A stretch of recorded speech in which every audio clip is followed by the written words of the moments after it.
अधर्म सापेक्ष है, और अधर्म सापेक्ष देश भारत हो नहीं सकता। ये धर्म प्राण जनता है, इसके रग रग में धर्म निवास करता है।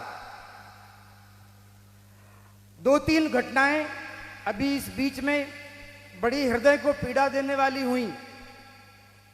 अभी एक अकल के दिवालिये नेता ने तमिलनाडु के कहा कि सनातन धर्म को कोरोना की तरह नष्ट हो जाना चाहिए।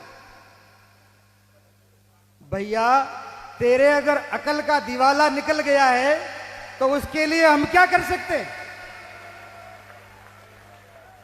संसार में जितने मत, मजहब, पंथ और इज्म हैं, उनका कोई ना कोई प्रवर्तक है, किसी ने उनको उत्पन्न किया है। इस्लाम कब से? बोले मोहम्मद से। ईसाईयत कब से? बोले ईसा से। लेकिन सनातन धर्म कब से? नारायणम पद्म भवम वसिष्ठम शक्तिम च तत्पुत्र पराशरम च देवीम सरस्वतीम व्यासम ततो जय मुदीरयेत। व्यासम सुखम गौड़ पदम महांतम गोविंद योगींद्र मथास्य शिष्यम तम त्रोटकम वार्तिक कार्यमन्य अस्मद गुरोह संतत मानतोष्मी। हमारी परंपरा भगवान नारायण से शुरू होती है, और नारायण से शुरू होकर के और इन आचार्यों के रूप में आज तक हमारे सामने विद्यमान है। इसका न कोई आदि है, न कोई अंत है, न इसका कोई जनक है, न कोई प्रवर्तक है। ये सनातन है, और सनातन को तो इतने लोग आए इस धरती पर, हूण, शक, यवन, मुगल, अंग्रेज, वो नहीं नष्ट कर पाए, तो नालायक तू क्या नष्ट करेगा?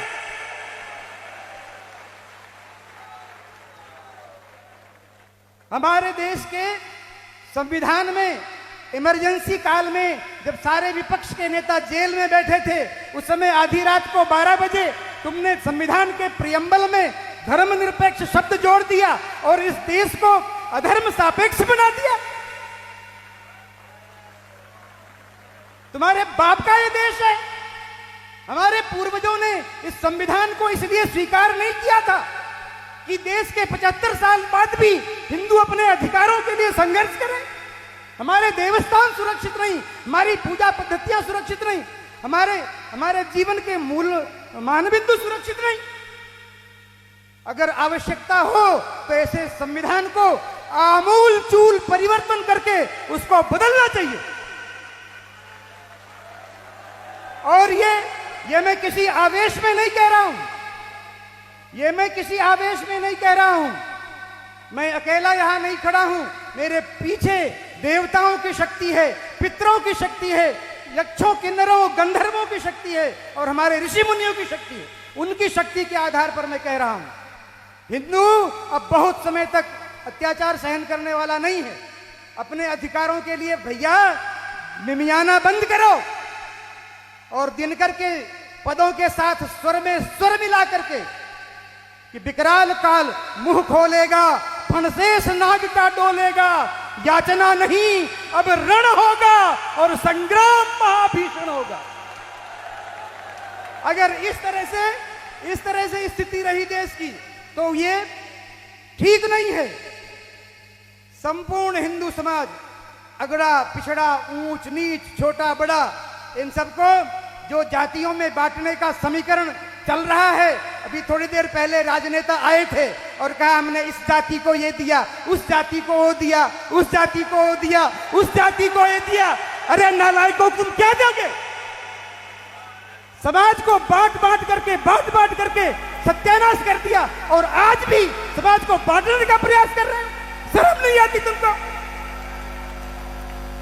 अब हिंदू समाज इस चक्कर में आने वाला नहीं है भैया। सभी लोग एक स्वर में हिंदवा सहोदरा सर्वे न हिंदू पतितो भवे। हिंदू एकमात्र भारत माता की संतान है, और वो न कोई ऊंचा है न कोई नीचा है। एक स्वर में सनातन धर्म की रक्षा होनी चाहिए। पार्टियां आएंगी जाएंगी, सरकारें आएंगी जाएंगी, पर ये राष्ट्र रहना चाहिए, ये धर्म सुरक्षित रहना चाहिए। श्री एकलिंगनाथ की, धर्म की, अधर्म का, प्राणियों में विश्व का, गौ माता माता की, भारत माता की। प्रत्येक हिंदू सैनिक हो, प्रत्येक हिंदू सैनिक हो, प्रत्येक हिंदू सनातनी हो, तब इस राष्ट्र की रक्षा होगी। हर हर महादेव। भारत माता की, भारत माता